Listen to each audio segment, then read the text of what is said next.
Hello and most welcome my dear students.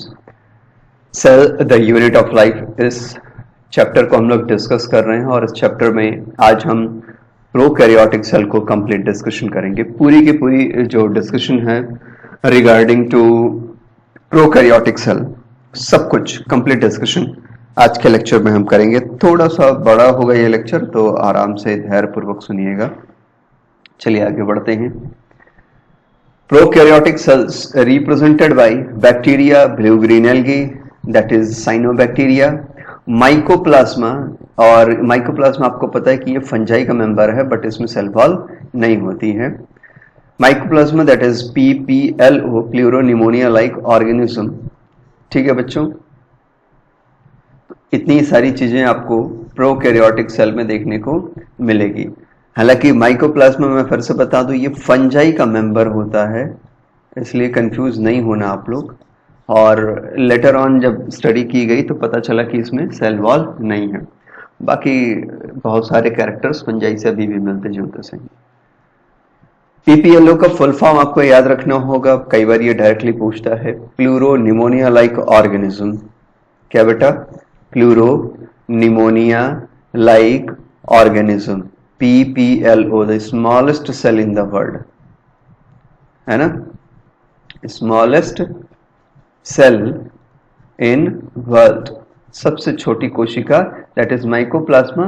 पहले इसी को PPLO कहा जाता था, बाद में माइकोप्लाज्मा का जब नेचर पता चला तो इसको अलग किया गया। और PPLO के और भी बहुत सारे ऑर्गेनिज्म हैं जो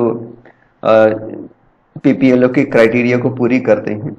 फिलहाल मैं आपको फिर से बता दूं कि जो PPLO वर्ड सुन रहे हैं ये पहले इसमें माइकोप्लाज्मा को इंक्लूड करते थे। आज भी क्योंकि बहुत साल से है तो बोलचाल में आज भी हम माइकोप्लाज्मा और PPLO को सिनोनिम की तरह यूज करते हैं। So don't be confuse. Okay, चलिए आगे बढ़ते हैं। यहाँ पे एक प्रोकैरियोटिक सेल का स्ट्रक्चर बना हुआ है। सबसे बाहर की ओर आप देख पा रहे हैं पाइलस, छोटे छोटे हेयर लाइक स्ट्रक्चर निकले हैं, दिस आर पाइलस। इसी तरह से सरफेस पे फिम्ब्री लाइक स्ट्रक्चर भी होती हैं, थोड़ी सी हालांकि इनसे साइज में थोड़ी सी डिफर होती हैं। ऊपर की जो लेयर होती है this is called capsule. Capsule के अंदर जो होती है उसको कहते हैं वॉल। उसके अंदर है प्लाज्मा मेम्ब्रेन, और प्लाज्मा मेम्ब्रेन लिविंग स्ट्रक्चर होता है, जबकि इसके पहले के जो दो लेयर्स थे कैप्सूल और वॉल ये नॉन लिविंग थे। अंदर इनका जेनेटिक मटेरियल है, दिस इज कॉल्ड न्यूक्लियोइड, और साइटोप्लाज्मा जो यहाँ पे बीच में फ्लूइड मटेरियल है दिस इज साइटोप्लाज्मा। वेन यहाँ पे राइबोसोम्स पाए जाते हैं जो 70S टाइप के होते हैं, है ना। अब ये 70S और 80S क्या होते हैं ये अभी राइबोसोम को जब हम अलग से डिटेल में पढ़ेंगे यूकैरियोटिक सेल में तो वहां पे मैं आपको कंपेयर करके समझा दूंगा। देन मूवमेंट करने के लिए एक लॉन्ग फ्लैजुलम होता है, और ऐसा नहीं कि सिर्फ एक ही होता है, ये नहीं भी हो सकते हैं, नॉन फ्लैजेलेटेड भी हो सकती है बैक्टीरिया। अगर फ्लैजला है तो फ्लैजेलेटेड भी हो सकती है, तो फ्लैजला एक भी हो सकता है यानी फ्लैजुलम, ठीक है। एक दो भी हो सकते हैं, और गुच्छे में बंडल में दोनों किनारे पर भी हो सकते हैं। तो बैक्टीरिया के बहुत सारे कैटेगराइजेशन किए जाते हैं इस आधार पे कि कौन सी बैक्टीरिया कहाँ पर, मतलब उसमें फ्लैजला किस तरफ पाए जा रहे हैं, तो उस हिसाब से उसको बांट दिया जाता है। ये सारी कैटेगरीज आपको मैंने बैक्टीरिया पढ़ाते समय बताई थी। क्योंकि हम सेल पढ़ रहे हैं तो यहाँ पे हम बहुत ज्यादा बैक्टीरिया की स्पेशल क्वालिटीज को नहीं डिस्कस करने वाले, सिर्फ सेल हमारे मेन थीम में रहेगा। Now they are generally smaller and multiply more rapidly than eukaryotic cell. Prokaryotic cell बहुत रैपिड क्या बोलते हैं मल्टीप्लिकेशन करते हैं, जल्दी जल्दी अपने सेल्स को बढ़ाते हैं, आगे नेक्स्ट जनरेशन में लाते हैं। यूकैरियोटिक सेल इस मामले में स्लो है, धीरे चलते हैं। The four basic shape of the bacteria, basic shapes की बात करें बैक्टीरिया में तो 4 होते हैं। रॉड लाइक होता है, स्फेरिकल होता है, कॉमा शेप्ड होता है और स्पाइरल होता है, आपको पता ही है। ये सब कुछ, ये सारी कैटेगरीज आप लोगों ने बैक्टीरिया की जो क्या कहते हैं आर.एच. विटेकर की क्लासिफिकेशन में जो बैक्टीरिया आप पढ़ रहे थे तो वहां आपने बहुत डिटेल में एक एक चीज पढ़ा है। ठीक है बच्चों। Prokaryote have a cell wall, याद रखेंगे, यहाँ पे एक सेल वॉल होती है which surrounds the cell membrane, जो सेल मेम्ब्रेन को बांध के रखती है। The fluid matrix filling the cell is cytoplasma, अंदर जो फ्लूइड होता है वो साइटोप्लाज्मा है। जल ही जीवन है, मैंने पहले भी समझाया था। Okay, now there is no well defined nucleus, यानी यहां पर आप कह सकते हैं कि न्यूक्लियस एब्सेंट होता है। नो वेल डिफाइंड न्यूक्लियस का मतलब यह है कि न्यूक्लियस एब्सेंट है। तो genetic material is basically naked, मतलब कि इनके बाहर कोई भी मेम्ब्रेन बाउंड्री नहीं होती, कोई कवरिंग नहीं होता है। तो जेनेटिक मटेरियल नॉर्मली किसी बाउंड्री या किसी कवर के अंदर नहीं रहता है, तो नेकेड रहता है। Not enveloped by nuclear membrane in addition to genomic DNA, ठीक है ना, मतलब कुछ बैक्टीरिया होंगे, सभी में नहीं। In some bacteria you can say that कि जीनोमिक डीएनए के अलावा, जीनोमिक डीएनए मतलब वो डीएनए जिससे इनकी लाइफ की प्रोसेसेस कंट्रोल हो रही हैं, लाइफ प्रोसेसेस कंट्रोल हो रही हैं, है ना, जो हेरिडिटरी इंफॉर्मेशन रखते हैं, एक पीढ़ी से दूसरी पीढ़ी में ट्रांसफर होता है। तो ऐसा जो कहते हैं डीएनए होता है उसको कहते हैं जीनोमिक डीएनए। तो समझ में आ गया। तो कह रहा है कि जीनोमिक डीएनए के अतिरिक्त, एडिशन मतलब उसके अलावा, in addition to genomic DNA. अब जीनोमिक डीएनए यहां किस नेचर का है? सिंगल क्रोमोसोम या सर्कुलर डीएनए के रूप में है, ठीक है। So in addition to genomic DNA many bacteria, बहुत सारे बैक्टीरिया ऐसे भी होते हैं, have small circular DNA outside the genomic DNA, यानी जीनोमिक डीएनए के अलावा एक बहुत ही छोटा सा सर्कुलर डीएनए और भी रहता है, ठीक है, एक छोटा सा सर्कुलर डीएनए और भी रहता है। इनको कहते हैं प्लाज्मिड, ठीक। तो दीज आर कॉल्ड प्लाज्मिड। तो प्लाज्मिड क्या है बच्चों?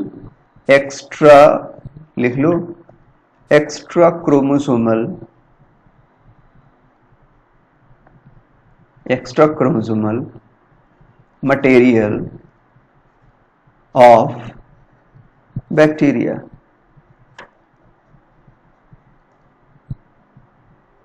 ठीक है, यानी एक्स्ट्रा जीनोमिक डीएनए ये बहुत ही छोटा होगा, लेकिन जिस किसी बैक्टीरिया में होगा वो प्लाज्मिड कंटेनिंग बैक्टीरिया कहलाएगा। और प्लाज्मिड है तो जरूर कुछ ना कुछ इसका फायदा होता होगा, है ना, कुछ एक एक्स्ट्रा चीज है तो एक्स्ट्रा होगा, लेकिन ये लाइफ की प्रोसेस यानी जो जेनेटिक इंफॉर्मेशन है उसको बिल्कुल भी प्रभावित नहीं करेगा। मतलब प्लाज्मिड रहे या ना रहे, जेनेटिक इंफॉर्मेशन ट्रांसफर होगा, एक पीढ़ी से दूसरी पीढ़ी में ट्रांसफर होगा, from the parent generation to the progenies, ये ट्रांसफर होगा ही होगा। प्लाज्मिड इसमें कोई भी रोल प्ले नहीं करेगा। फिर प्लाज्मिड के होने और ना होने का क्या फायदा है भाई? सो प्लाज्मिड डीएनए कन्फर्म्स, अब ये क्या रखते हैं अपने पास? Confers certain unique phenotypic characters. इनकी वजह से, प्लाज्मिड डीएनए की वजह से कुछ यूनिक फिनोटाइप कैरेक्टर्स का डेवलपमेंट हो जाता है। अब इसका क्या मतलब है? तो जिस बैक्टीरिया में प्लाज्मिड डीएनए अगर प्रेजेंट है तो माना जाता है कि वो एंटीबायोटिक से रेजिस्टेंस पा जाती हैं, है ना। One such character is resistant to antibiotics, resistance to antibiotics. तो जो कुछ क्या बोलते हैं यूनिक कैरेक्टर की बात हो रही थी, उसमें से एक जो सबसे मजेदार कैरेक्टर है वो है कि किसी भी एंटीबायोटिक का प्रभाव कम हो जाता है। जैसे आपको एक क्या बोलते हैं ऐसा ही खूब बेहतरीन सा पढ़ना है, दैट इज पी, प्लाज्मिड है PBr 322 ये एक बहुत ही अच्छा प्लाज्मिड है जो ई कोलाई में देखने को मिलता है, एसेरिशिया कोलाई में, है ना। प्लाज्मिड है ये, पी फॉर प्लाज्मिड, और बी और आर इसके डिस्कवर हैं बॉलिवर रॉड्रिक, और ये इनकी न्यूमेरिकल क्या बोलते हैं नंबर्स हैं, न्यूमेरिकल क्या बोलते हैं डेजिग्नेशन है कि ये कब बने थे, कहाँ बने थे, कैसे बने थे। सो PBr322 नाम का जो प्लाज्मिड है ये कहाँ पाया जाता है बच्चों? ये पाया जाता है एसेरिशिया कोलाई नाम के बैक्टीरिया में, जो कि रॉड शेप्ड है, ई कोलाई। अब ये जो ई कोलाई बैक्टीरिया है जिसमें कि पीबी, देखिए हर एक ई कोलाई में ये प्लाज्मिड नहीं पाया जाएगा, किसी किसी ई कोलाई में पाया जाएगा, लेकिन जिस ई कोलाई में PBr322 प्रेजेंट होगा वो कम से कम दो एंटीबायोटिक के लिए रेजिस्टेंस हो जाता है। पहला टेट्रासाइक्लिन और दूसरा होता है कौन सा, स्ट्रेप्टोमाइसिन, है ना। तो टेट्रासाइक्लिन और स्ट्रेप्टोमाइसिन इस तरह से दो मान लीजिए कि वहां पर होते हैं, उनके लिए रेजिस्टेंस हो जाता है। तो एंटीबायोटिक्स का डोज अगर इनके न्यूट्रिएंट्स मीडियम में दिया जाए, यानी जो इनका न्यूट्रिशन जहां से मिलता है, अगर वहां किसी ने दवाइयां डाल दी हैं जिसमें टेट्रासाइक्लिन है ना, और भी कुछ एंटीबायोटिक्स हैं, तो क्या होगा कि ये खुद को बचा सकते हैं उससे, क्योंकि इनके पास जो प्लाज्मिड है, ये समझ में आ रहा है ना, तो जो इनका प्लाज्मिड है वो इनको बचाने में मदद करता है। समझ में आ रहा है बच्चों? तो कहीं कोई दिक्कत? अब ये जो प्लाज्मिड है इसकी इस शब्द को दिया किसने था? Who gave the term plasmid? जब पढ़ ही रहे हैं तो सब कुछ पढ़ लीजिए थोड़ा सा। तो ईयर 1952 की बात है। तो ईयर 1952 में लीडरबर्ग ने, किसने दिया था बच्चों? लीडरबर्ग ने प्लाज्मिड टर्म को कॉइन किया था, यानी इन्होंने दिया था, और इन्होंने कहा था कि ये एक्स्ट्रा क्रोमोसोमल मटेरियल है। खैर क्लास 12th में जब आप लोग क्या कहते हैं स्टडी करेंगे, जो 11th के बच्चे हैं और जो नीट की प्रिपरेशन कर रहे हैं वो ऑलरेडी 12th पढ़ चुके हैं, तो बायोटेक्नोलॉजी वाले हिस्से में, बायोटेक वाले हिस्से में आपने पढ़ा होगा प्लाज्मिड वेक्टर के बारे में, PBr322, ये आपके कोर्स में भी है और इसमें से खूब सारे क्वेश्चन हर साल आते हैं। तो उसको उस लेक्चर में हम लोग पढ़ेंगे। जो बच्चे नीट की प्रिपरेशन कर रहे हैं ऑलरेडी उनके पास ये लेक्चर अवेलेबल है, मैंने कोर्स में रखा है, तो आप उसे जाके देख सकते हैं। समझ में आ गया बच्चों? तो प्लाज्मिड का बहुत बड़ा फंक्शन होता है, बट मैं फिर से समझा रहा हूं, प्लाज्मिड का फंक्शन ये आपके नॉर्मल फिजियोलॉजी, बैक्टीरिया के नॉर्मल फिजियोलॉजी को बिल्कुल भी डिस्टर्ब नहीं करता। ये एक एडिशनल फिजियोलॉजिकल कैरेक्टर या फिनोटाइपिक कैरेक्टर को डेवलप करता है। Plasmid DNA is used to monitor bacterial transformation with foreign DNA. तो इस तरह का यूज बायोटेक में होता है। ये जो चीज यहाँ लिखी हुई है, दिस इज बायोटेक्नोलॉजी, एम्प्लीफिकेशन वगैरह करने के लिए किया जाता है। आजकल फिलहाल इसके अलावा हम एक नई टेक्निक का यूज करते हैं जिसको PCR कहते हैं। आप लोगों ने भी सुना होगा PCR। कोरोना वायरस ने ये सब नाम बहुत कॉमन कर दिए हैं, पॉलीमरेज चेन रिएक्शन, तो आजकल हम इसका यूज कर लेते हैं। प्रोकैरियोटिक सेल की बात करें तो इसमें कोई भी सेल ऑर्गेनेलीज नहीं पाई जाती हैं, एक्सेप्ट, एक एक्सेप्शन है, राइबोसोम। मतलब कि प्रोकैरियोटिक सेल में केवल राइबोसोम पाया जाता है, इसके अलावा कुछ भी नहीं पाया जाता है। कोई सेल ऑर्गेनेली नहीं पाई जाती, कोई भी कोशिकांग नहीं पाए जाते हैं। नोट कर लिया? लिख लो।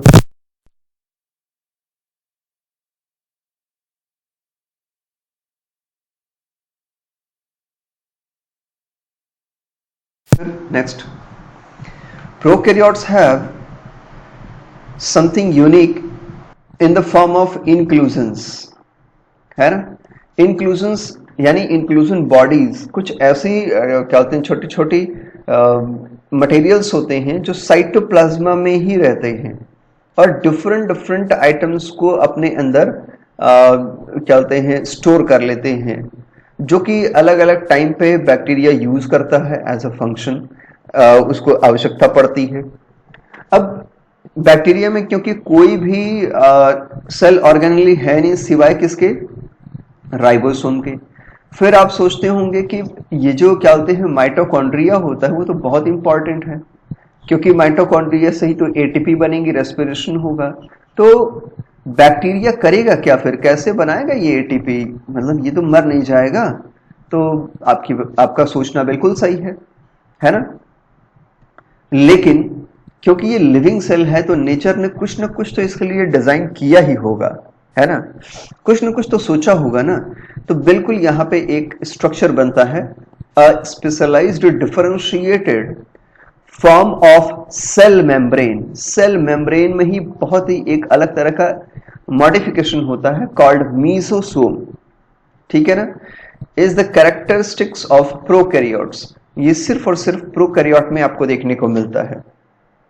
तो ये जो सेल मेम्ब्रेन आपको दिख रही है, ये जो प्लाज्मा मेम्ब्रेन या सेल की मेम्ब्रेन है, ये स्पेशलाइज्ड तरीके से मुड़ जाती है, फोल्डिंग करती है, और इसको हम कहते हैं मीजोसोम। इसको क्या कहते हैं बेटा, मीजोसोम। अभी जो मीजोसोम है ये फंक्शन करता है माइटोकॉन्ड्रिया के जैसा, इसका फंक्शन माइटोकॉन्ड्रिया के जैसा है, यानी एनर्जी सिंथेसिस का कार्यक्रम मीजोसोम करता है। तो ऐसा बिल्कुल नहीं है कि क्या होते हैं एफिशिएंसी में कुछ गड़बड़ी रहे या इनके सर्वाइवल में दिक्कत हो। नेचर ने सब कुछ पहले से ही सोच के रखा है कि कैसे इसको डिजाइन करें कि एक बैक्टीरिया भी अच्छे से जी पाए। They are essentially infoldings of the cell membrane, मतलब मीजोसोम की बात कर रहा है कि ये इन फोल्डिंग्स हैं किसकी, सेल मेम्ब्रेन की। ये समझ में आ गया ना। तो इस फिगर में भी आपने ऑब्जर्व कर लिया होगा, ये बीच में न्यूक्लियोइड है, इसके अगल बगल कोई मेम्ब्रेन नहीं है। साइटोप्लाज्मा, साइटोप्लाज्मा के अलावा यहाँ पर आपको मीजोसोम की फोल्डिंग दिख रही है, राइबोसोम बॉडीज दिख रहे हैं, इसी में इंक्लूजन बॉडीज भी होते हैं, फ्लैजेला आपको दिख रहा है, सेल वॉल और कैप्सूल। अब अगर सेल वॉल कैप्सूल की बात करें तो यहाँ पे ग्लाइकोकैलिक्स वर्ड बार बार आता है, ठीक है। Cell envelope and its modification में इस बात को हम देखेंगे कि कौन कौन से लेयर्स एक प्रोकैरियोटिक सेल में प्रेजेंट हो सकते हैं या होते हैं। Most of the prokaryotic cell, particularly the bacterial cells, have a chemically complex cell envelope। तो इनका जो सेल एनवेलप होता है, चाहे वो सेल वॉल हो, है ना, या कैप्सूल हो, तो ये काफी कॉम्प्लेक्स टाइप के होते हैं। इतना आसान नहीं होता है कि बस एक आया काइटिनस लेयर बना दिया या शुगर का लेयर बना दिया या प्रोटीन का लेयर बना दिया, किसी एक नेचर का लेयर बना दिया और तैयार हो गया। नहीं, ऐसा नहीं है, कॉम्प्लेक्स स्ट्रक्चर्स होंगे, ठीक है। अब ये केमिकली कॉम्प्लेक्स क्यों है, आगे की लाइन पढ़ते हैं और मैं आपको कुछ और भी एक्स्ट्रा चीजें बताऊंगा जो यहाँ पे नॉर्मली नहीं है, थोड़ा सा कम है। The cell envelope consist of a tightly bound 3 layered structure, है ना। सेल एनवेलप किससे बना है, एक 3 लेयर्ड स्ट्रक्चर से बना है। कितनी लेयर है बच्चों, 3 लेयर्ड स्ट्रक्चर से बना है, ठीक। जो सबसे बाहर की ओर है, the outer most called glycocalyx, glycocalyx, ठीक है। बीच में होगी सेल वॉल और the inner most is called plasma membrane. तो याद कर लीजिए कि जो इनकी सेल एनवेलप है, सेल एनवेलप है, सेल एनवेलप 3 लेयर्ड है। और बाहर से अंदर की ओर चलें तो सबसे बाहर ग्लाइकोकैलिक्स, उसके अंदर वॉल, सेल वॉल, और उसके अंदर सेल मेम्ब्रेन या प्लाज्मा मेम्ब्रेन। अब आप कहेंगे कि ये जो ग्लाइकोकैलिक्स है सर, ये क्या है, मतलब सेल वॉल तो समझ में आ रही है, ये ग्लाइकोकैलिक्स क्या है, कैप्सूल है क्या? तो मेरा आंसर है कि कभी कैप्सूल भी हो सकता है और उसके अलावा भी कुछ हो सकता है। अब आपको ग्लाइकोकैलिक्स के बारे में मैं बताऊंगा, पहले ये लाइन फिनिश कर देते हैं। ऑल दो each layer of envelope perform distinct function, मतलब सबका अपना अपना काम है, लेकिन मिल करके ये सिंगल प्रोटेक्टिव यूनिट ही बनाते हैं, है ना। मतलब कि ये क्या होते हैं, चाहे ग्लाइकोकैलिक्स हो और चाहे वॉल हो, ये सब मेनली क्या करते हैं, प्रोटेक्शन का ही काम करते हैं। इसके अलावा प्लाज्मा मेम्ब्रेन आपको पता है कि ट्रांसपोर्ट, सेल के अंदर और बाहर आने के लिए ट्रांसपोर्ट का पैसेज भी प्रोवाइड करता है। तो वही है कि अपना अपना इनका सिंगल सिंगल फंक्शन तो है ही, लेकिन ये मिल करके प्रोटेक्शन का काम करते हैं। ठीक है बच्चों, इतना समझ में आया? सबको समझ में आ रहा अच्छे से? ओके, तो चलिए फिर अब यहां से आपको मैं क्या बोलते हैं, ग्लाइकोकैलिक्स के बारे में थोड़ा सा समझा देता हूं। देखो, ग्लाइकोकैलिक्स में क्या होते हैं, ये जो आपने सेल वॉल वर्ड तो सुना ही होगा, है ना। सेल वॉल सुना? सेल वॉल क्या है बेसिकली, यहां पर पेप्टिडोग्लाइकेन, इस फिगर में भी आपको दिख रहा होगा ना बच्चों, पेप्टिडोग्लाइकेन एंड आउटर मेम्ब्रेन, ऐसा कुछ स्ट्रक्चर है, ये मिल करके सेल वॉल बना रहे हैं, और उसके बाहर है कैप्सूल। ये तो दो लेयर्स हो गई, पर यहां पर जो शब्द लिखा गया है वह है ग्लाइकोकैलिक्स। अब आप कहेंगे सर ये ग्लाइकोकैलिक्स ना बिल्कुल नहीं समझ में आ रहा कहां पे है, क्योंकि फिगर में तो दिख नहीं रहा है। ओके, अब आपको समझना होगा। तो तीन जो लेयर्स हैं उसको समझिए। सबसे बाहर है ग्लाइकोकैलिक्स, उसके अंदर है सेल वॉल और उसके अंदर है सेल मेम्ब्रेन। जायज सी बात है कि यहां सबसे बाहर आपको कैप्सूल दिख रहा है, तो यहां ग्लाइकोकैलिक्स के रूप में सिर्फ कैप्सूल की लेयर दिख रही है।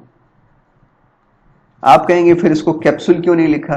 क्योंकि बच्चों अलग अलग बैक्टीरिया में ये जो बाहर की लेयर है इसकी बनावट अलग अलग होती है ना। उनको कंबाइंड फॉर्म में मिला करके हम ग्लाइकोकैलिक्स कहते हैं। क्या कहते हैं बेटा? ग्लाइकोकैलिक्स कहते हैं। तो एक शॉर्ट नोट लिख लीजिए, हेडिंग डाल लीजिए glycocalyx. Glycocalyx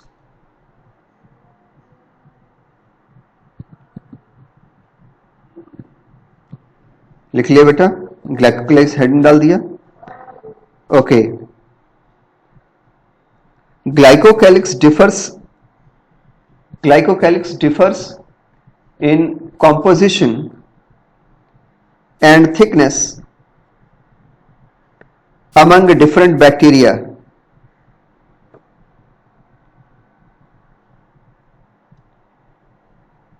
It is usually composed of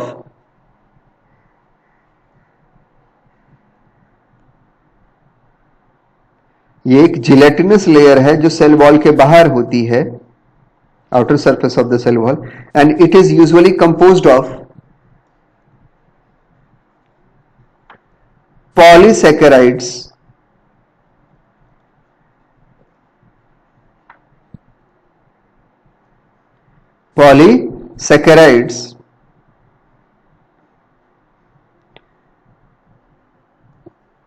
and polypeptide chains.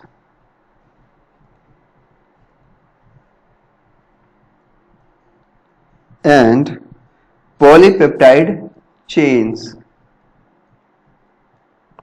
ठीक है, लिख लिया आप लोगों ने इतना। ऑफ एमिनो एसिड होता है, पॉलीपेप्टाइड चेन वैसे भी अमीनो एसिड की ही होती है। ठीक है बच्चों, तो इतना लिख लिया, पॉलीसैकेराइड एंड पॉलीपेप्टाइड। ग्लाइकोकैलिक्स किससे किससे मिलकर बना? Polysaccharide and polypeptide. अब देखिए यहां पे दो शब्द आपको सुनने को मिलते होंगे, एक तो आपने कैप्सूल देखा ही है ना, तो ग्लाइकोकैलिक्स आप कह सकते हैं, ग्लाइकोकैलिक्स को अगर आप कॉम्पोजिशन के हिसाब से बांटना चाहें तो इनके दो हिस्से होते हैं। एक ये कैप्सूल के फॉर्म में हो सकते हैं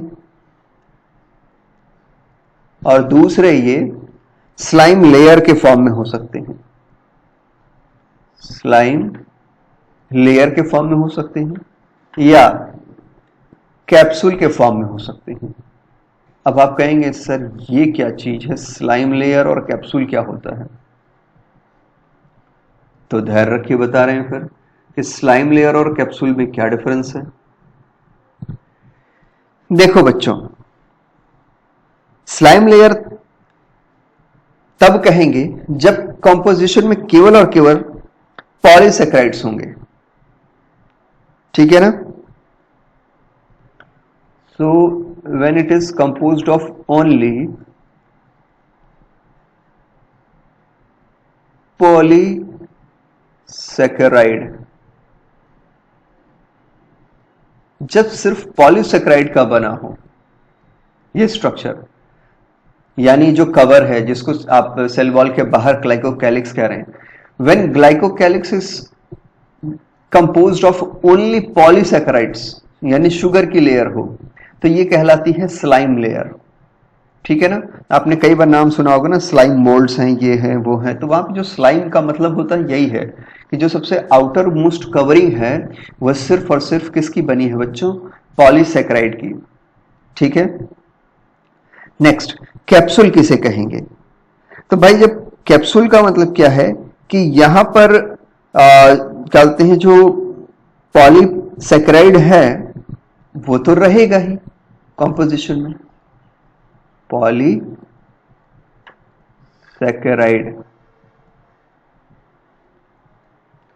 पॉलीसेकेराइड तो रहेगा ही, साथ ही साथ यहां पर पॉलीपेप्टाइड्स भी रहेंगे।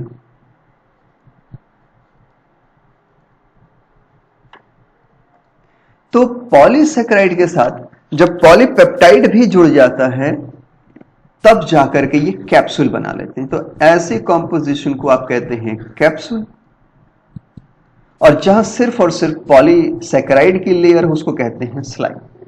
तो ग्लाइकोकैलिक्स आपको समझ में आ गया, इन्हीं को मिला करके ग्लाइकोकैलिक्स कहते हैं। देखो कैलिक्स का मतलब होता है कि सेफ्टी लेयर, है ना, कैलिक्स का मतलब होता है सेफ्टी लेयर, सेफ्टी वाली लेयर। तो सेफ्टी लेयर बेसिकली बैक्टीरिया में अलग अलग तरीके की होती है और अलग अलग कॉम्पोजिशन से मिलकर बनी होती है, और वो आपको पता होना चाहिए। तो ये इसलिए ये वाला आप स्लाइड नोट कर लीजिए, बहुत इंपॉर्टेंट है, नोट करो फटक से।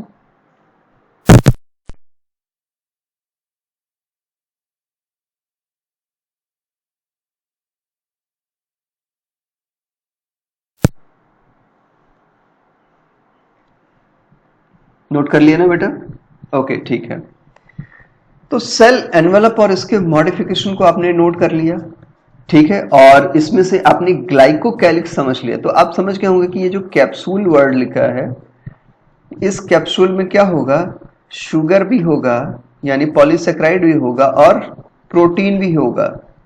शुगर और प्रोटीन से मिलकर बना होगा तो ये बन जाएगा कैप्सूल, है ना, पॉलीपेप्टाइड पॉलीसेकेराइड। अगर इसकी जगह स्लाइम लिखा होता तो केवल यहां पर क्या होता, स्लाइम होता तो केवल शुगर की लेयर होती, वहां पर प्रोटीन नहीं होती। तो ग्लाइकोकैलिक्स शब्द का मतलब समझ में आ गया बच्चों, है ना। ओके, अब यहां पे सेल वॉल भी है, अगर आप देख पा रहे हो बेटा, है ना, सेल वॉल। सेल वॉल का कंपोजिशन भी आपको ना पता होना चाहिए, क्योंकि बहुत सारे क्वेश्चन सेल वॉल से आ जाते हैं। थोड़ा सा इसके बारे में लिख लीजिए। वैसे आप देख पा रहे हो कि सेल वॉल में आउटर मेम्ब्रेन और पेप्टिडोग्लाइकेन है। क्या है, पेप्टिडोग्लाइकेन है। तो इसी को समझ लेते हैं जरा, सेल वॉल ऑफ बैक्टीरिया, ये काफी इंपॉर्टेंट होता है।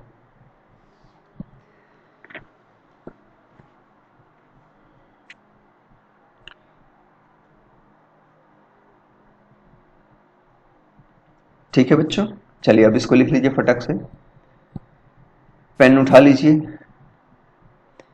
The characteristic cell wall material,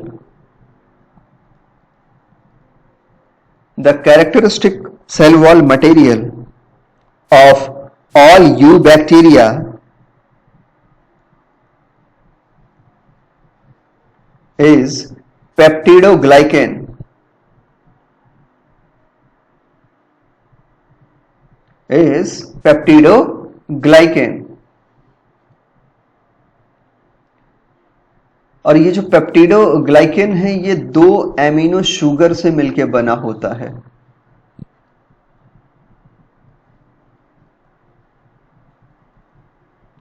It is composed of 2 amino sugars. आपने बैक्टीरिया वाले चैप्टर में म्यूरेमिक एसिड वगैरह पढ़ा होगा, ठीक है. तो लिखिए, it consist of 2 amino sugars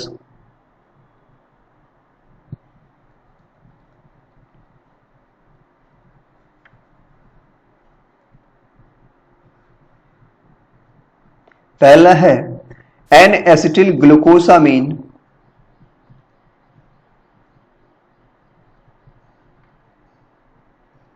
that is NAGA, और दूसरा है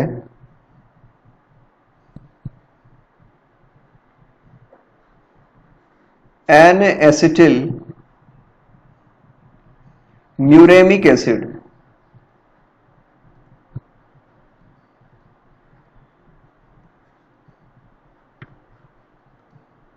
एन एसिटिल म्यूरेमिक एसिड. ठीक है. तो पेप्टिडोग्लाइकेन 2 एमिनो शुगर से मिलकर बना होता है जो कि सेल वॉल बनाता है बैक्टीरिया का. और ये सभी के सभी स्ट्रक्चर किसके लिए हैं? यू बैक्टीरिया की बात हो रही है. अब आप कहेंगे सर आर्की बैक्टीरिया भी होते हैं क्या? बिल्कुल होते हैं बेटा, पिछले लेक्चर्स आप देख लेना, है ना, क्लासिफिकेशन. वहां पर सेल वॉल का नेचर क्या होता है वो भी मैंने लिखवाया है. तो यहां पर आपको बैक्टीरिया की सेल वॉल की बात हो रही है, तो यू बैक्टीरिया की बात हो रही है. उसमें N acetyl glucosamine NAGA NAGA, N acetyl muramic acid NAMA NAMA. तो नागा और नामा ये 2 शुगर क्या बोलते हैं, एमीन्स हैं या अमीनो शुगर्स हैं, और इनसे मिल करके पेप्टिडोग्लाइकेन जो स्ट्रक्चर बनता है, दिस इज कॉल्ड पेप्टिडोग्लाइकेन, वो बनता है. क्रॉस लिंक्ड होते हैं. ये कैसे बनते हैं स्ट्रक्चर? क्रॉस लिंक्ड स्ट्रक्चर बनते हैं. अब इसी के बेस पे ना ग्राम पॉजिटिव और ग्राम नेगेटिव स्ट्रक्चर्स भी पाए जाते हैं बैक्टीरिया में. ये सब कुछ बता रखा है, बस यहां पे तो एक तरह का रिवीजन ही हो रहा है. ठीक है बेटा.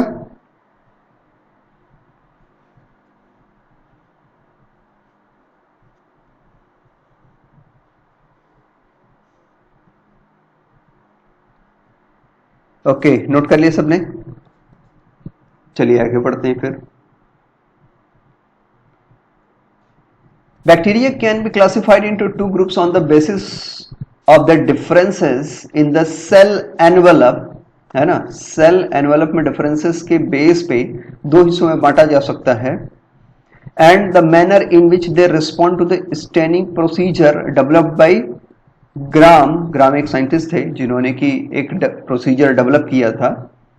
तो वो किस तरह से जो क्या बोलते हैं सेल वॉल है बैक्टीरिया की, वो किस तरह से रिस्पॉन्ड कर रही है, बैक्टीरिया ग्राम स्टेन के अगेंस्ट कैसा रिस्पॉन्स दे रही है, उसके आधार पर बैक्टीरिया को, यू बैक्टीरिया को बेसिकली 2 हिस्सों में बांटा जाता है, gram positive and gram negative.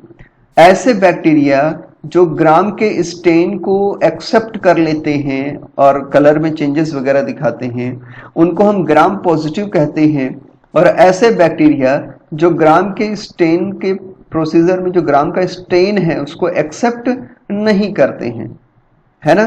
तो ऐसे बैक्टीरिया जो ग्राम स्टेन को एक्सेप्ट करते हैं, टेक अप कर लेते हैं, वो पॉजिटिव हैं, और जो नहीं करते हैं वो नेगेटिव हैं.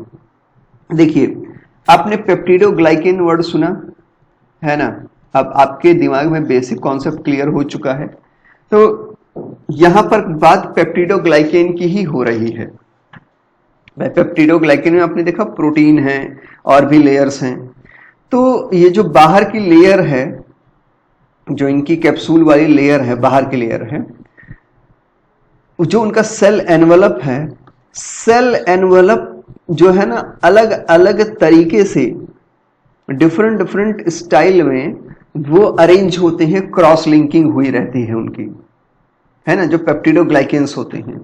सो उसमें क्या होता है कि ये डिसाइडिंग फैक्टर बन जाता है कि जो ग्राम स्टेन है वो रिसीव होगा कि नहीं होगा।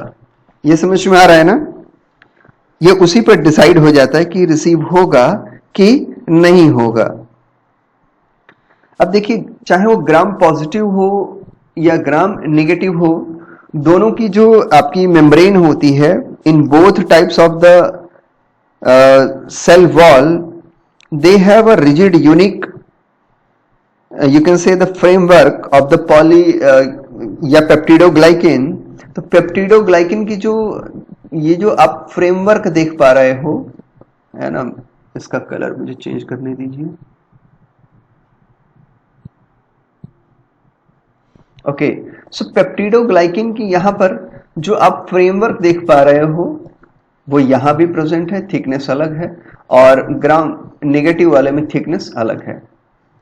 ठीक है, ग्राम पॉजिटिव और ग्राम नेगेटिव दोनों में आप देख पा रहे हो कि पेप्टिडोग्लाइकेन की थिकनेस में डिफरेंस है।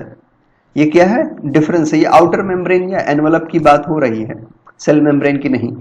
तो जो सेल मेम्ब्रेन है यहां पर पेप्टिडोग्लाइकेन में दोनों में ही आप कह सकते हैं कि म्यूरिन होगा।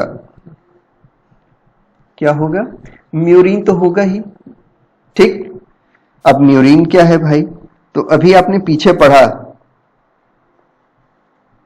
है ना, दैट व्हाट इज म्यूरिन। ठीक, तो ये जो दो क्या होते हैं, दो आपने केमिकल्स पढ़े थे, N acetyl glucosamine and N acetyl muramic acid, तो इनको मिला करके म्यूरिन कहते हैं, यही तो कहलाता है। ठीक है बच्चों, तो म्यूरिन तो दोनों ही जगह होगा, थिकनेस अलग अलग होगी, याद रखना इस चीज को।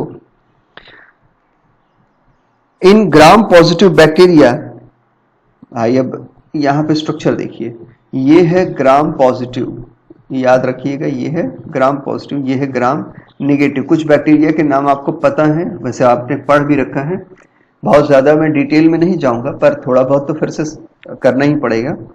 सो इन ग्राम पॉजिटिव बैक्टीरिया, तो लाइक कौन है? लैक्टोबैसिलस, अगर याद है आपको, लैक्टोबैसिलस। लैक्टोबैसिलस एक ग्राम पॉजिटिव बैक्टीरिया है। ठीक है बच्चों, so in Gram positive bacteria like lactobacillus, the peptidoglycan net, यह है पेप्टिडोग्लाइकेन नेट, इज फिल्ड या इनफिल्ड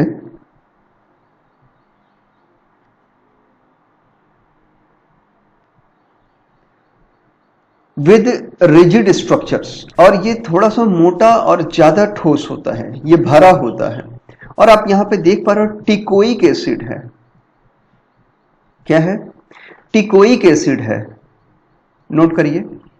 ग्राम पॉजिटिव का जो क्या बोलते हैं आपका लेयर है, एनवलप है, इसमें जो ये नेटवर्क है पेप्टिडोग्लाइकेन की, सॉलिड है, रिजिड है, साथ में यहां पर टिकोइक एसिड है। लिखो बेटा, फटाक से लिखिए, टिकोइक एसिड है। अब ये जो लेयर की थिकनेस है, इसके ऊपर कोई लेयर नहीं है ग्राम पॉजिटिव में, ये याद रखेंगे।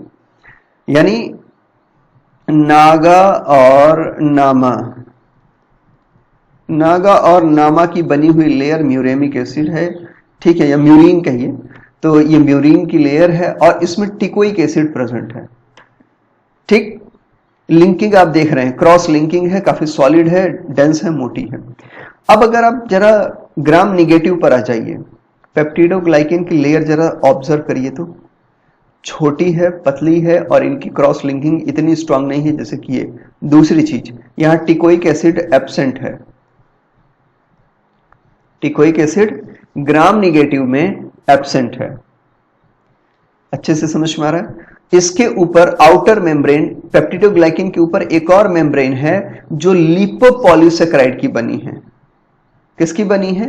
लिपोपॉलीसेकेराइड। तो लिपिड नेचर की पॉलीसेकेराइड है, लिपिड भी है और पॉलीसेकेराइड है। ठीक, बहुत बड़ा डिफरेंस है। यही कारण है कि ग्राम पॉजिटिव में ग्राम स्टेन एक्सेप्ट हो जाता है और यहां पर एक्सेप्ट नहीं होता है due to the presence of lipopolysaccharide. ठीक है, अब ये ग्राम स्टेन होता कैसे है? आखिर कोई तरीका होता होगा ना, तो किस तरह से होता है? देखिए, इसको एक छोटा सा आउटलाइन में बना देता हूं ताकि जल्दी से आप नोट कर लीजिए। नोट करो बेटा, gram staining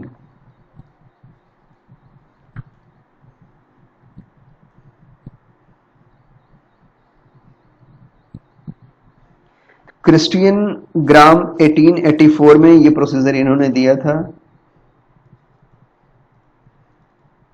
Christian gram 1884।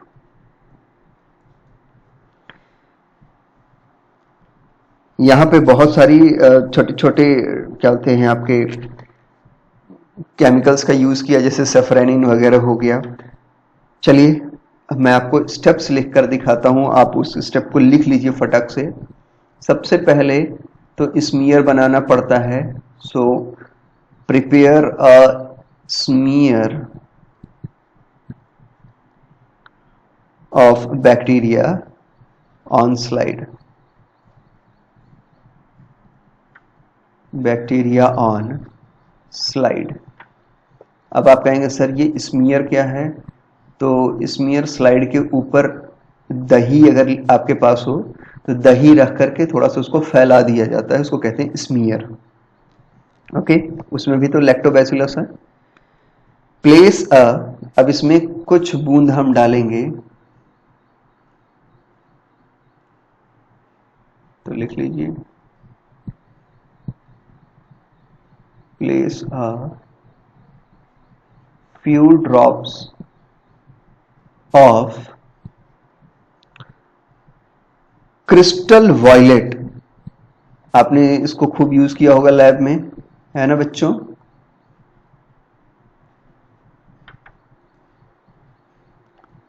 Place a few drop of crystal violet stain on slide. Slide पे आपने क्या डाल दिया? आपने डाल दिया क्रिस्टल वॉयलेट। अब बैक्टीरिया किस कलर की हो जाएगी? तो बैक्टीरिया भी वॉयलेट कलर की हो जाएगी। बैक्टीरिया वॉयलेट हो जाएगी। बैक्टीरिया आप लिख सकते हैं टेक अप वॉयलेट कलर, तो वॉयलेट कलर की दिखने लगेगी। ठीक है बेटा, अब नेक्स्ट स्टेप में हम क्या करेंगे? तो नेक्स्ट स्टेप में 30 सेकेंड रखने के बाद इसको पानी में धुल देंगे। तो इसको हम धुलने को कहते हैं रिंस, है ना? After 30 seconds rinse the slide in water. 2 बार धुलना है, याद रखेंगे, एक बार पानी में, एक बार अल्कोहल में। Rinse the slide in water. ठीक है बेटा, तो इसके बाद क्या करना है? तो आपको पता है पानी में धुलने के बाद आयोडीन मिलाना पड़ता है। तो नेक्स्ट स्टेप में हम क्या करने वाले हैं? नेक्स्ट स्टेप में हम आयोडीन यूज करने वाले हैं। Okay, now place a few drops of iodine on the slide, on the slide।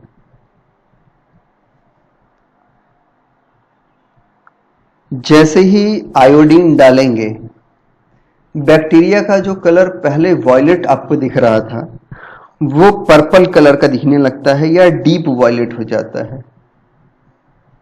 है ना। सो बैक्टीरिया टेक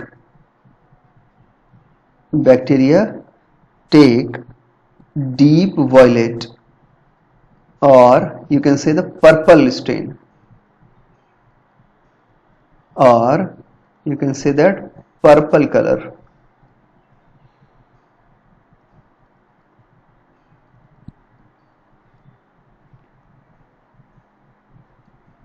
ठीक है बच्चों, अब थोड़ी ही देर में फिर इसको पानी पे धुलेंगे, है ना।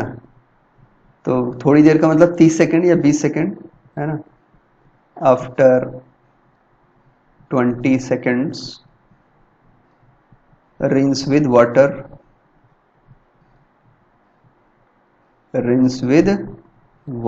पानी से धुल दीजिए और उसके बाद फिर अल्कोहल से धुल देंगे। किससे धुल देंगे हम लोग, तो इसके बाद फिर से हम अल्कोहल से धुलेंगे।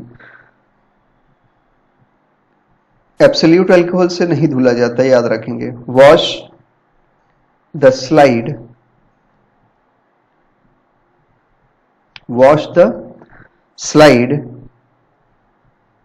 With 90% ethanol. एब्सोल्यूट से मत धुल देना, 100% वाले से मत धुल देना, ठीक है बेटा। 90% इथेनॉल कैसे बनाएंगे आपको पता है ना, इतना तो मैंने सिखाया ही आपको।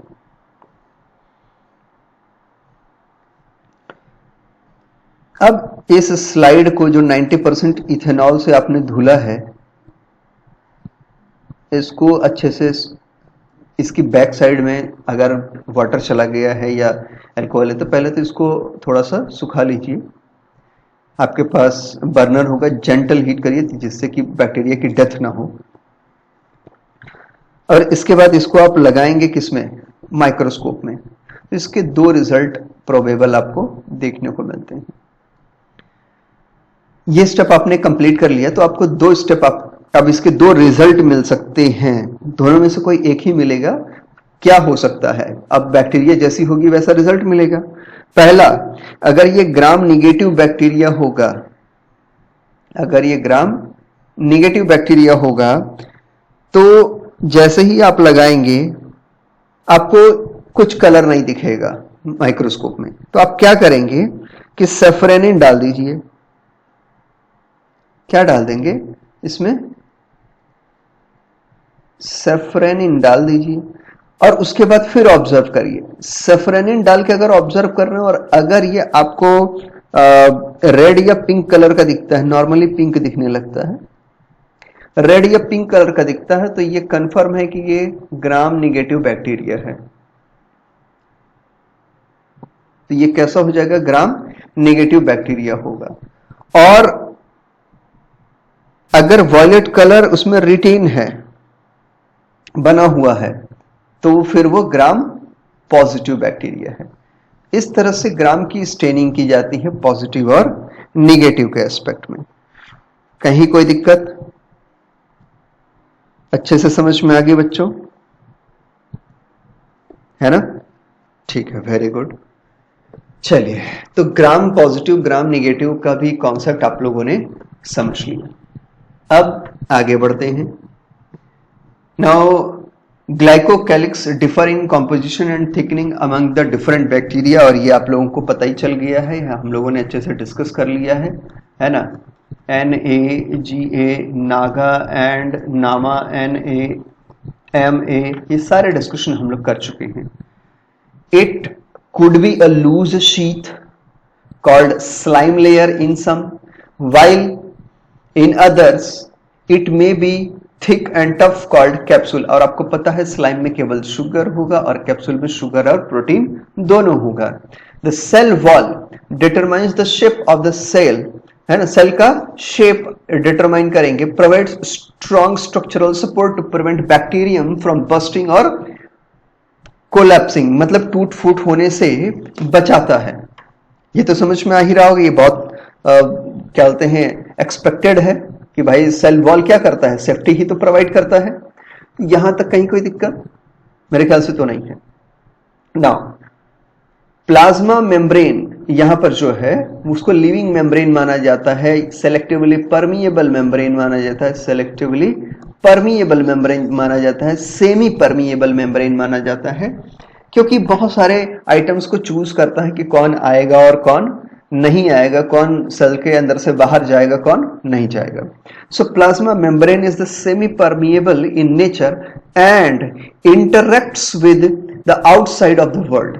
तो अंदर का जो फ्लूइड है बाहर से कैसे इंटरेक्ट करेगा, इसकी जो पूरी जिम्मेदारी है इस देखरेख की, वो है प्लाज्मा मेम्ब्रेन की। ओके, और ये मेम्ब्रेन स्ट्रक्चरली बिल्कुल यूकैरियोट की तरह है, यानी वही बाइलिपिड लेयर वाली कंडीशंस हैं। ठीक है, यानी प्लाज्मा मेम्ब्रेन को अलग से हम लोग स्टडी करेंगे क्योंकि ये एक अलग टॉपिक होगा। तो यहां पर अब देख ही लेते हैं। तो स्ट्रक्चरल की बात कर रहे हैं। देखिए स्ट्रक्चरल यूनिट में ये चाहे आप क्या बोलते हैं प्रोकैरियोट कहिए चाहे यूकैरियोट कहिए, बनावट एक जैसी होती है। ये आउटसाइड ऑफ द सेल आपको दिख रहा होगा, आउटसाइड सरफेस पे ग्लाइकोप्रोटीन्स दिख रहे होंगे जिसमें कार्बोहाइड्रेट आपको चेन दिख रही है और नीचे ये ब्लू कलर की बड़ी सी प्रोटीन दिख रही है। तो ये बाहर के जो केमिकल्स होते हैं उनको आइडेंटिफाई करते हैं, उनको स्पेस प्रोवाइड करते हैं, उनको क्या बोलते हैं ऑस्मोसिस वगैरह में और क्या बोलते हैं डिफ्यूजन वगैरह में हेल्प करते हैं। इसी तरह से ये क्या है, इंटीग्रल पार्ट्स होते हैं, ये पूरी की पूरी लेयर है। तो आप देख पा रहे हो कि ये दो लेयर, एक गोल गोल मुंडी ऊपर बनी है, एक नीचे बनी है, तो दो बटन लाइक स्ट्रक्चर बने हुए हैं। अब ये जो गोल बटन लाइक स्ट्रक्चर की लेयर आपको दिख रही है, ये लिपिड की लेयर है ना, दिस इज कॉल्ड फॉस्फोलिपिड। ठीक है बेटा, अब फॉस्फोलिपिड ऊपर भी है और नीचे भी है ना, यानी एक फॉस्फोलिपिड की लेयर ऊपर की ओर है और एक फॉस्फोलिपिड की लेयर नीचे की ओर है। तो एक आउटसाइड और एक इनसाइड, दोनों तरफ ही फॉस्फोलिपिड है, दोनों एक साथ जुड़े हुए हैं। अब इनका ये जो गोल वाला स्ट्रक्चर होता है ना, आप फॉस्फोलिपिड का स्ट्रक्चर कैसा देख पा रहे हो, ऐसा। तो ये जो गोल वाली मुंडी होती है, ये मतलब जो बटन लाइक स्ट्रक्चर है, गोल गोल राउंड राउंड स्फेरिकल फॉर्म में, ये हाइड्रोफिलिक होता है, हाइड्रोफिलिक होता है, यानी वाटर की ओर अट्रैक्ट होता है या लविंग होता है, वाटर लविंग होता है। और जो इनकी टेल लाइक स्ट्रक्चर दिख रही है, ठीक, ये हाइड्रोफोबिक होते हैं, हाइड्रोफोबिक होते हैं, यानी वाटर रिपेलिंग होते हैं। इसी तरह से ये दो वाटर बॉडीज, यानी एक तो आउटसाइड में भी वाटर हो सकता है और इनर साइड में तो वाटर है ही साइटोप्लाज्मा के रूप में, तो दोनों के बीच में लेयर का काम करते हैं, क्योंकि ये बीच वाली जो टेल है वाटर रिपेलिंग है। तो इतना ब्यूटीफुल अरेंजमेंट नेचर ने पहले से ही करके रखा है कि किस तरह से दो बाउंड्रीज के बीच में सेपरेशन बनाया जाए। अब ये जो मेम्ब्रेन है, इसमें आपको बहुत सारी प्रोटीन्स दिख रही हैं, है ना, कोई कुछ तैरती हुई हैं, कुछ इस पार से उस पार तक हैं। ठीक, तो ये जो आपको प्रोटीन्स दिख रही हैं, इनका अलग अलग फंक्शन होता है। जो ऊपर होती हैं उनको पेरिफेरल प्रोटीन कहते हैं, जो ऊपर से नीचे एक चैनल की तरह होती है उनको प्रोटीन चैनल्स कहते हैं। इसी तरह से जो ऐसी प्रोटीन्स होती हैं जो मेम्ब्रेन को पार करती हैं और कुछ स्पेशल फंक्शन परफॉर्म करती हैं, ट्रांस मेम्ब्रेन प्रोटीन्स भी कहलाती हैं। इसी तरह से प्रोटीन गेट होते हैं, बहुत कुछ होता है। यानी ये जो आप बाई लेयर देख रहे हैं, किसकी, फॉस्फोलिपिड बाई लेयर देख रहे हैं, जो मुंडी के रूप में ऊपर नीचे हैं, इनके बीच बीच में ये जो प्रोटीन्स हैं, ये एक तरह का गेटवे है। ये क्या है, रास्ता है, गेट है। और इसी चैनल के थ्रू हो करके कोई बाहर से चीज अंदर आती है और अंदर की चीजें बाहर जाती हैं। इसमें से कुछ चैनल ऐसे होते हैं जो सिंपल तरीके से काम करते हैं, यानी कंसंट्रेशन के ग्रेडियंट पे काम करते हैं, हाई से लो की ओर काम करते हैं। कुछ ऐसे होते हैं जिनमें एटीपी की जरूरत होती है ना, एनर्जी गेट होते हैं, एनर्जी ड्रिवन गेट होते हैं, और कुछ वोल्टेज से चलते हैं। तो इस तरह से ऐसा नहीं है कि सेल मेम्ब्रेन है, बस सेल मेम्ब्रेन बन गई है, यहाँ पर बस क्या बोलते हैं आना है जाना है, नहीं नहीं नहीं, हर एक चीज, इसीलिए तो ये इतना कॉम्प्लेक्स है स्ट्रक्चर प्लाज्मा मेम्ब्रेन का। हर एक चीज के लिए आइडेंटिफिकेशन, आपके पास आई कार्ड होना चाहिए सेल के अंदर आने के लिए और सेल से बाहर भी जाने के लिए आपके पास आई कार्ड होना चाहिए। अगर आपके पास प्रॉपर आई कार्ड नहीं है, मतलब कि क्यों अंदर आना है क्यों बाहर जाना है, ये आपके पास रीजन नहीं है, तो आप इस मेम्ब्रेन को पार नहीं कर सकते, ये आपको रोकेगा। अगर बहुत ज्यादा फोर्सफुल हुआ तो ये फट जाएगा, बेकार हो जाएगा, मर जाएगा, बट नॉर्मली आने नहीं देगा और जाने नहीं देगा। तो समझ में आ गया ना? तो इतनी प्रोटेक्शन करती हैं आपकी सेल मेम्ब्रेन। अब ये बैक्टीरिया है तो बैक्टीरिया की भी करेंगे। A special membranous structure is the mesosome, which is formed by the extension of plasma membrane into the cell. इसको हम ऑलरेडी पढ़ चुके हैं, बट ये एनसीईआरटी की लाइन है तो एक बार देख लेते हैं। These extensions are in the form of vesicle, tubules and lamellae, ठीक है। इसके अलावा भी सेल में बहुत सारी चीजें होती हैं और मेसोसोम तो है ही, इसके अलावा कुछ और भी इंक्लूजन बॉडीज होती हैं। खैर, they help in cell wall formation, ठीक है। तो मेसो क्या बोलते हैं सोम जो है उनके कई फंक्शन होते हैं। पहला कि they help in the cell wall formation, इनके फंक्शन को नोट कर लीजिए। डीएनए के रेप्लिकेशन में भी मदद करते हैं and distribution to the daughter cells. They also help in, अब माइटोकॉन्ड्रिया का काम कौन करेगा? मेसोसोम ही तो करेगा। Respiration, secretion processes to increase the surface area of plasma membrane and enzymatic content। तो मेसोसोम के फंक्शंस आपने नोट कर लिए। अब नीट में क्या क्वेश्चन बनेगा? इनका कॉम्बिनेशन बना के पूछेगा कौन सा फंक्शन है और कौन सा नहीं है, ठीक है। Now in some prokaryotes like cyanobacteria, अब आपको पता है कि साइनोबैक्टीरिया मतलब ब्लू ग्रीन एल्गी, ये तो आप याद रख लीजिए, भूल नहीं सकते आप, ब्लू ग्रीन एल्गी। अब ये फोटोसिंथेसिस भी करेंगे, है ना। So in some prokaryotes like cyanobacteria there are other membranous extensions, membrane में ही और कुछ परिवर्तन आएगा, कुछ और एक्सटेंशंस आपको देखने को मिलेंगे, है ना, into the cytoplasm, and these are called chromatophores which contain pigments, क्योंकि इनको करना है फोटोसिंथेसिस। और अगर इनमें क्रोमैटोफोर्स नहीं होंगे तो ये करेंगे फोटोसिंथेसिस नहीं, यानी प्रॉपर तरीके से फोटोसिंथेसिस भी नहीं हो पाएगी इसमें। तो एक टिपिकल प्रोकैरियोट में मेसोसोम तो होता ही है, लेकिन जो एडवांस टाइप के हैं जैसे कि साइनोबैक्टीरिया हैं, उनमें कुछ और भी मॉडिफिकेशंस सेल मेम्ब्रेन में देखने को मिलती हैं जिनके अंदर क्रोमैटोफोर्स होंगे, ठीक है। और अब जिनके अंदर क्रोमैटोफोर मतलब कि वो मेम्ब्रेन ही क्रोमैटोफोर के रूप में बदल जाएगी, जिसके अंदर कुछ पिगमेंट्स आपको देखने मिलेंगे और आप कह सकते हो कि वो फोटोसिंथेटिक पिगमेंट्स होते हैं। और आपको पता है कि ब्लू ग्रीन एल्गी यानी साइनोबैक्टीरिया में क्लोरोफिल ए पाया जाता है। इसके अलावा आपको पता ही है कि साइनोफाइसिन कह रहे हैं, साइनोबैक्टीरिया है तो फाइकोसाइनिन, माफ करेंगे, फाइकोसाइनिन आपको देखने को मिलता है। बैक्टीरिया की बात हो रही है और इनके चलने फिरने की बात ना हो तो बेकार हो जाता है। Bacterial cells may be motile और नॉन मोटाइल। नॉन मोटाइल हुए तो कोई बात ही नहीं, ऐश करो। अगर मोटाइल हुए तो if motile, they have thin filamentous extension of their cell wall, तो उनकी सेल वॉल की ही एक्सटेंशन होती है, याद रखेंगे। सेल वॉल, सेल मेम्ब्रेन कभी गलती से टिक मत कर देना।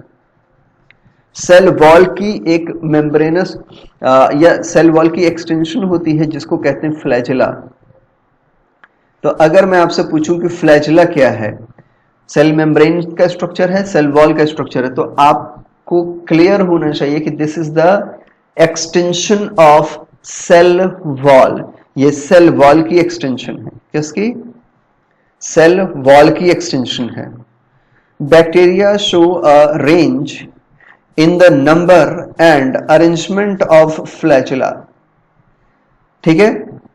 बैक्टीरिया अलग अलग तरह के फ्लैजला के अरेंजमेंट और नंबर को शो करता है, आपको पता है एम्फीट्रॉपिक है ना, कई तरह के हैं, लोफो टाइप का होता है, ए ट्राइकस होता है, कई कई तरह के आपने सुना होगा।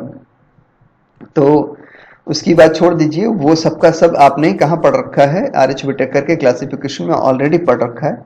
यहाँ हम सिर्फ सेल की कंपोनेंट्स और सेलुलर लेवल पे ही टॉक करेंगे।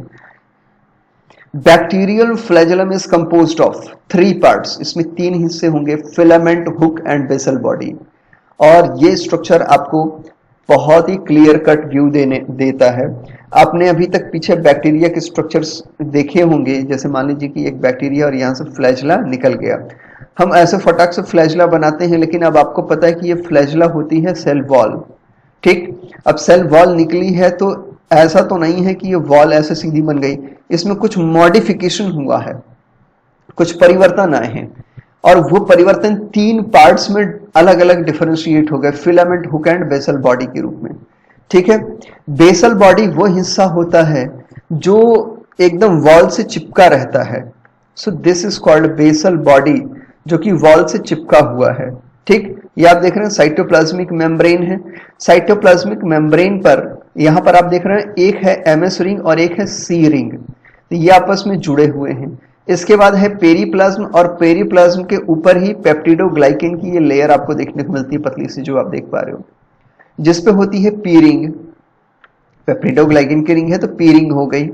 ठीक है, अब पी रिंग के ऊपर अगर आप चलिए तो यहां पे है एल रिंग, ठीक, जो कि आउटर मेम्ब्रेन है। तो आपको पता है कि यहां पे आउटर मेम्ब्रेन पे सेल वॉल होती है, जो कि प्रॉपर वॉल वाला रीजन है, और इसमें शुगर भी हो सकते हैं और प्रोटीन भी हो सकते हैं, अगर ये क्या होते हैं कैप्सूल नेचर का रहा तो यहां पे बनाते हैं ये एल रिंग।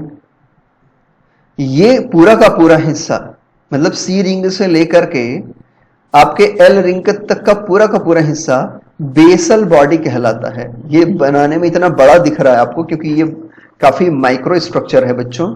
अभी इसको अगर आप नॉर्मल तरीके से देखोगे तो आपको पता ही नहीं चलेगा, है ना। ये है बेसल बॉडी। इसके ऊपर का जो हिस्सा होता है, जिससे कि ये क्या होते हैं सेल वॉल के ऊपर कुछ दूरी तक ये जाते हैं और ये अपना स्ट्रॉन्ग पार्ट यहां पे बना के रखते हैं, दिस इज कॉल्ड हुक। आपको पता है कि हुक का काम होता है जुड़े रहना, तो ये है हुक वाला पोर्शन। और इसके बाद जो लंबी सी पार्ट होती है वो होती है फिलामेंट, जिसको कि आप टेल कहते हैं, तो उसमें होते हैं फिलामेंट्स। और फिलामेंट आपको पता है कि फ्लैजेला जो है फ्लैजेलिन नाम के केमिकल से बना होता है, तो फ्लैजेलिन के फाइबर्स यहाँ पे पड़े रहते खूब ढेर सारे। तो फिलामेंट को अगर आप कट करके देखेंगे तो आपको फ्लैजेलिन की बनावट, मतलब फ्लैजेलिन की लेयर्स अलग अलग ग्रुपिंग के सिस्टम में देखने को मिल जाएगी। बैक्टीरिया में आपको अरेंजमेंट अगर कट करके देखेंगे तो 9+0 का अरेंजमेंट आपको देखने को मिलेगा फिलामेंट में। कैसा अरेंजमेंट? 9+0 का। ठीक है बच्चों, ये सब हम पढ़ेंगे बाद में। The filament is the longest portion and extends from cell surface to the outside। ये सबसे बड़ा है, सेल के सरफेस से लेकर के और पूरी की पूरी लेंथ तक आपका जो स्ट्रक्चर है वही फिलामेंट कहलाता है। बिसाइड फ्लैजेला, फ्लैजेला के अलावा और भी कुछ चीजें सरफेस पे निकली होती हैं, दिस इज कॉल्ड पिलाई and fimbriae and are also surface structures of the bacteria but do not play role in motility। यानी पिलाई और फिम्ब्री प्रेजेंट होते तो हैं लेकिन ये चलने फिरने में, मोटिलिटी में फंक्शन नहीं करते हैं, अपना रोल प्ले नहीं करते हैं। तो फिर करते क्या है? तो देखो बेटा, जो पिलाई होते हैं ये माना जाता है कि primitive type of sexual reproduction bacteria में देखने को मिलता है, कॉन्जुगेशन टाइप का, उसमें मदद करते हैं। ठीक है ना, ट्यूब लाइक स्ट्रक्चर बनाते हैं। Pili are elongated tubular structures made up of special protein, और क्योंकि ये सेक्सुअल रिप्रोडक्शन में यूज होते हैं तो कई बार इनको सेक्स पिलाई भी कहा जाता है। ठीक है ना, तो आप देख पा रहे हो कि ये फ्लैजेला है, फ्लैजेला के अलावा ये जो सरफेस है इस पे कुछ लॉन्ग थ्रेड लाइक स्ट्रक्चर निकले हैं, दिस आर पिलाई, पर ये चलने फिरने में मदद नहीं करते हैं। फिम्ब्री, देखिए फिम्ब्री का मेन फंक्शन होता है किसी सरफेस पे चिपकना, किसी को पकड़ के रखना, है ना, किसी टिश्यू में, जैसे किसी बड़े एनिमल के टिश्यू में आगे, जैसे मान लीजिए ह्यूमन की बॉडी में आगे, तो फिम्ब्री के थ्रू ये अटैच हो जाते हैं। ठीक, fimbriae are small bristle like fibre sprouting out of the cell. तो ये जो छोटे छोटे छोटे छोटे आपको हेयर लाइक स्ट्रक्चर दिख रहे हैं, this are called fimbriae. In some bacteria they are known to help attach the bacteria to rocks in the stream, यानी पत्थर से चिपकने में काम आते हैं ये जो स्ट्रक्चर्स हैं, and also to the host tissue. तो नॉर्मली आपको पता चल गया कि पिलाई और फिम्ब्री क्या काम करते हैं, इसको याद रखेंगे। नेक्स्ट स्ट्रक्चर जो है वो है राइबोसोम। सेल के मॉडिफिकेशन को आपने पढ़ लिया, सेल एनवेलप वगैरह के, है ना, प्रोकैरियोट की बात हो रही है। अब प्रोकैरियोट में एक बहुत ही इंपॉर्टेंट स्ट्रक्चर होता है, दैट इज राइबोसोम। राइबोसोम एकमात्र ऐसा सेल ऑर्गेनेली है जो कि प्रोकैरियोट में पाया जाता है। इसके अलावा राइबोसोम के अलावा कोई भी सेल ऑर्गेनेली प्रोकैरियोटिक सेल में नहीं पाई जाती है। तो ये बहुत ही ज्यादा इंपॉर्टेंट हो जाता है। इनके राइबोसोम को 70S प्रोकैरियोटिक राइबोसोम कहा जाता है। प्रोकैरियोटिक सेल के राइबोसोम को 70S प्रोकैरियोटिक राइबोसोम कहते हैं। In prokaryotes, ribosomes are associated with the plasma membrane of the cell. They are about 15 nanometer by 20 nanometer in size and are made up of two subunits. एक होती है 50S जिसको कि हम कहते हैं large subunit, और एक होती है 30S जिसको हम कहते हैं small subunit। तो दो सब यूनिट से मिलकर बनी है 50S और 30S यूनिट्स। 50S और 30S सुनने में ऐसा लग रहा है कि ये दोनों को जोड़ दिया जाए तो 80S हो जाएगा। अगर 50 प्लस 30 जोड़ दिया जाए तो 80S हो जाएगा, और इन्हीं दोनों से मिलकर बना होता है। लेकिन ऐसा नहीं है, जब ये एक साथ पाए जाते हैं, when present together they form 70S। याद रखेंगे ये क्या बना लेते हैं, 70S बनाते हैं। राइबोसोम का मेन फंक्शन होता है प्रोटीन का निर्माण करना। Ribosomes are the site of protein synthesis. और प्रोटीन क्यों चाहिए, बिकॉज प्रोटीन से ही सेल की टूट फूट की मरम्मत होती है, इसी से एंजाइम बनते हैं, और जो एंजाइम है इन्हीं की मदद से मेटाबॉलिक एक्टिविटी कंप्लीट होती है। तो ये तो चाहिए ही चाहिए। समझ में आ गया ना? इसलिए राइबोसोम की जरूरत हर जगह है, एंड दैट्स व्हाई आप कह सकते हैं कि राइबोसोम प्रोकैरियोटिक सेल में भी प्रेजेंट है। सेवरल राइबोसोम्स में attach to a single mRNA। कभी कभी एक mRNA है, जैसे मान लीजिए एक mRNA है जिसपे खूब ढेर सारे राइबोसोम आके ऐसे जुड़ गए, इस तरह से जुड़ गए। तो अब ये जो स्ट्रक्चर बन रहा है इसको हम कहते हैं पॉलीराइबोसोम, क्योंकि एक ही mRNA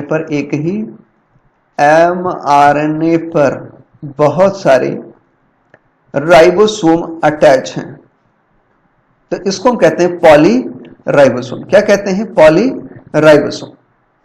इसी को पॉलीसोम भी कहा जाता है, इसी को पॉलीसोम भी कहा जाता है। समझ में आ गया?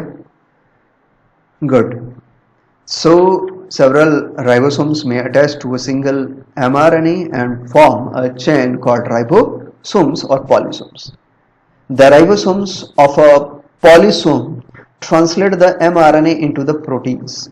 बहुत सारी प्रोटीन्स यहाँ पे बनती रहेंगी। अब राइबोसोम बना कैसे, 70S राइबोसोम बना कैसे? तो यहाँ पे एक सिंपल सा डायग्रामेटिक व्यू है कि किस तरह से बना है, उसको देख लेते हैं। देखिए ये है rRNA यानी राइबोसोमल RNA, और ये बहुत सारे बेस पेयर्स हैं, 2900 बेसिस के साथ ये 23S है, और इसी तरह से यहाँ पर 120 बेसिस का एक 5S है। तो आप देख पा रहे हैं कि ये टोटल 23 प्लस 5 मिला लीजिए 28S हो जाएंगे, और इनके बेसिस को भी मिला लीजिए।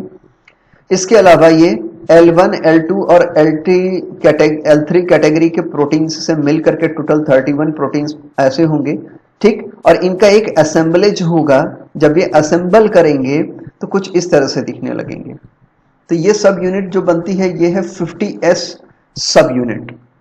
कैसी सब यूनिट बनेगी बेटा? तो ये होगी 50s सब यूनिट, ठीक। इसी तरह से इसके नीचे आप देखिए यहां पर भी क्या कहते हैं ट्रांसक्रिप्शन होगा। ट्रांसक्रिप्शन होगा तो RNA बनेगा। ये 16s जो कि 1540 बेसिस का होगा। इस तरह से एक 16s आपका RNA तैयार हो गया। इसके बाद S1, S2 और S3 कैटेगरी की यहाँ पे प्रोटीन्स होंगी। टोटल 21 प्रोटीन्स होंगी। जब इनकी असेंबलेज होगी, इनके साथ मिल करके 16s जो बेस है वो मिल करके बनाएगा 30s सब यूनिट ऑफ द राइबोसोम। अब जब ये दोनों जुड़ते हैं तो जाहिर सी बात है कि जुड़ेंगे तो बॉन्ड्स बनेंगे और कुछ इनके क्या बोलते हैं यूनिट्स में लॉसेस होते हैं, है ना। कुछ प्रोटीन यूनिट्स में आपको लॉसेस देखने को मिलते हैं। तो जब ये आपस में जुड़ते हैं तो जुड़ने का जो कॉस्ट है वही रिड्यूस होता है। अब ये होना तो चाहिए 50 और 30 मिला करके, 50 प्लस 30 मिला करके होना चाहिए 80, लेकिन ये जुड़ने का कॉस्ट है कि 10% मतलब 10s का लॉस हो जाता है। अब आप ये s लिखा हुआ देख रहे हो, इसका मतलब क्या है? इसका मतलब कई लोग कहते हैं कि ये सब यूनिट के लिए s लिखा है। ऐसा कुछ नहीं है बेटा। एक साइंटिस्ट थे स्वीडबर्ग। कौन थे? स्वीडबर्ग थे। इनका बहुत नाम कम लिया जाता है। तो स्वीडबर्ग एक साइंटिस्ट थे जिन्होंने ये अलग अलग यूनिट्स का कोफिशिएंट निकाला था, है ना, पता लगाने की कोशिश की थी। और सेंट्रीफ्यूगेशन मेथड का भी यूज किया था इन्होंने। सेंट्रीफ्यूगेशन मेथड का यूज किया था। तो सेंट्रीफ्यूगेशन मेथड यूज करके स्वीडबर्ग ने यूनिट्स का पता लगाया, इनकी डेंसिटी पता लगाई और इनकी वैल्यू का पता लगाया। उनकी रेस्पेक्ट में ये एस वर्ड, स्वीडबर्ग का जो एस है ना, इसको हम यूज करने लगे और तब से ये एस एस एस हर जगह यूज होता है। तो ये जो 50s है ये लार्जर यूनिट है और 30s है ये स्मॉलर यूनिट है। लेकिन जब ये दोनों जुड़ते हैं तो जुड़ने की कॉस्ट ये है कि इनके कुछ प्रोटीन, जिसमें से 10s आप कह सकते हैं, उतनी जो प्रोटीन यूनिट्स है वो लॉस हो जाती हैं। और ये टोटल जुड़ने के बाद इनकी जो टोटल वैल्यू बची रह जाती है, दिस इज 70s। ये क्या हो गई? ये है 70s। ये याद रखेंगे आप। तो क्या बची रहेगी बच्चे? 70s। तो प्रोकैरियोटिक राइबोसोम 70s टाइप का होगा। इसमें आपको कोई दो राय नहीं होना चाहिए, कोई शक नहीं होना चाहिए। हो गया? समझ में आया अच्छे से? ठीक है। अब हम बात करेंगे इंक्लूजन बॉडीज की, और ये मेरे ख्याल से लास्ट टॉपिक है, इंक्लूजन बॉडी। इंक्लूजन बॉडी छोटी छोटी बॉडीज हैं जो स्टोर्ड फॉर्म में पड़ी रहती हैं अलग अलग तरीके से रिजर्व फूड मटेरियल को लेकर के, है ना। और जब आप इनको देखने की कोशिश करोगे तो इसी तरह से छोटे छोटे पार्ट्स में दिखेंगे। इनमें अलग अलग तरह के आपको स्टोरेज मटेरियल्स दिख सकते हैं। Reserve materials in prokaryotic cells are stored in the cytoplasma in the form of inclusion bodies. These are not bounded by any membrane system and lie free in the cytoplasma. For example, phosphate granules, cyanophycean granule, भाई cyanobacteria है तो cyanophycean granule, glycogen granule. तो ऐसे बहुत सारे granules हैं, दाने हैं, कण हैं जो आपको बैक्टीरिया में देखने को मिल जाएंगे। This are called inclusion bodies. तो इंक्लूजन बॉडीज का मेन आपको फंक्शन पता ही चल गया होगा, रिजर्व मटेरियल्स को ये स्टोर करके रखते हैं। Gas vacuoles are also found in blue, green and purple and green photosynthetic bacteria. ठीक है, ब्लू ग्रीन एल्गी या बैक्टीरिया में तो साइनो बैक्टीरिया में तो देखने को मिलता है। इसके अलावा पर्पल बैक्टीरिया में भी मिलता है, जो पर्पल फोटोसिंथेटिक बैक्टीरिया है, और आप इसके अलावा ग्रीन फोटोसिंथेटिक बैक्टीरिया में भी देखने को मिलता है। अब पर्पल बैक्टीरिया में कौन से केमिकल होते हैं, ग्रीन में कौन से होते हैं, ऑलरेडी मैंने इसको एक्सप्लेन कर रखा है, तो प्लीज वो पिछला वीडियो जरूर देखिएगा आप लोग और मुझे मैसेज करके बताना कि पर्पल और ग्रीन बैक्टीरिया में कौन कौन से केमिकल्स होते हैं। तो इंक्लूजन बॉडी आपको समझ में आ गया, बहुत आसान है। गैस वैक्यूल होती है, ये भी आपको पता चल गया। मेरे ख्याल से प्रोकैरियोट में अब आपको कोई कंफ्यूजन नहीं होगी। आप जब भी प्रोकैरियोट पढ़ेंगे तो आपको ये थोड़ा सा इनहेंस नॉलेज मिलेगा। अभी तक आपने जो कुछ भी पढ़ा होगा 6, 7, 8, 9, 10 वटेवर, वहां पर आपने प्रोकैरियोट पढ़ा होगा, डिफरेंसेस पढ़े होंगे प्रोकैरियोट और यूकैरियोट में, लेकिन इतना डीप स्टडी नहीं किया होगा। तो बिल्कुल ये थोड़ा सा डीप होगा क्योंकि आपका लेवल भी तो बढ़ रहा है। सो गॉड ब्लेस यू, मस्त रहिए, पढ़ते रहिए।